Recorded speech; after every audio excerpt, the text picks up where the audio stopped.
on natural law. There's in fact a true law, namely right reason, which is in accordance with nature and applies to all men, and it is unchangeable and eternal. Cicero.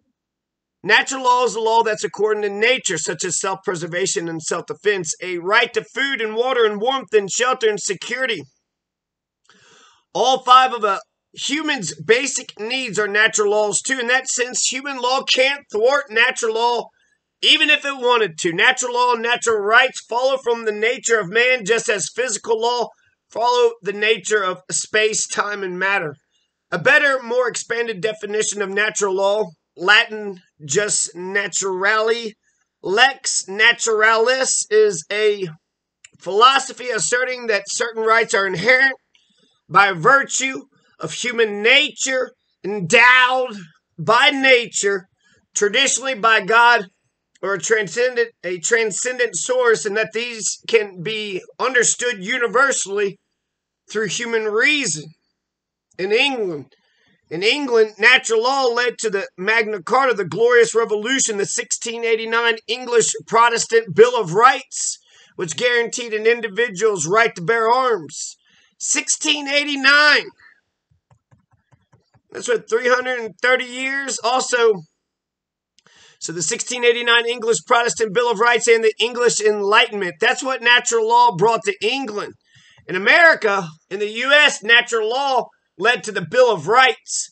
Jefferson and Hamilton were both inspired by natural law.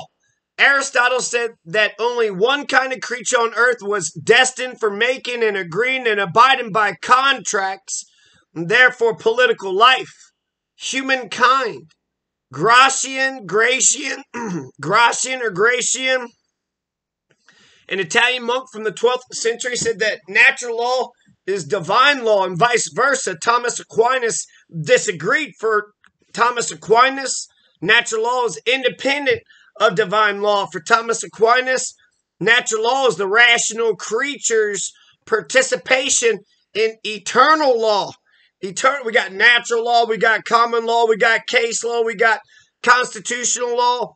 Now we got eternal law. During the Enlightenment, natural law challenged the divine right of kings. Kings said that they could rule because God said that they could rule. So the natural law, during the Enlightenment, natural law challenged the divine right of kings and became an alternative justification for the establishment of positive law, a social contract, and government, i.e. legal rights in the form of classical republicanism.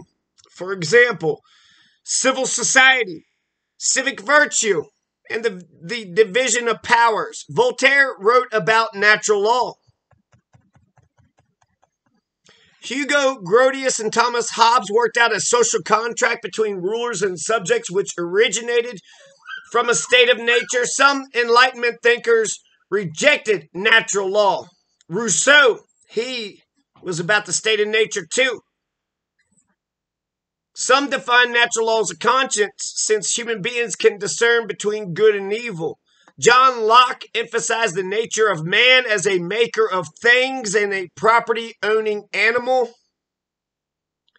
James Wilson of Pennsylvania, a founding father, said that the brand spanking new U.S. Constitution, hot off the presses, hot off the grill, hot out of the oven, hot, hot, hot, hot, hot, hot, hot. James Wilson said that the brand spanking new Constitution wasn't here to secure brand new rights. All they were doing was securing and enlarging our natural rights, the rights we already had. Of course, we had a right to speak. Of course, we had a right to the press. And of course, we had a right to bear arms. We had all these rights the whole time. They were there in nature. So that's what James Wilson said about the U.S. Constitution. We're not trying to give you brand new rights. We're just codifying the rights that natural law has already dictated. So the rights, the law that's according to nature, combined with human reason. So your logic, your science, your rationality is crucial in determining, really your way forward. It's your only way forward.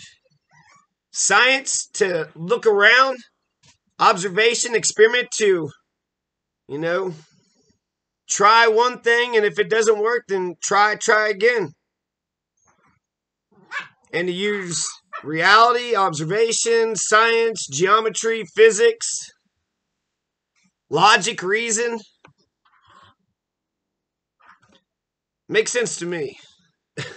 Maybe it don't make sense to you, but it makes sense to me. So that's all in natural law.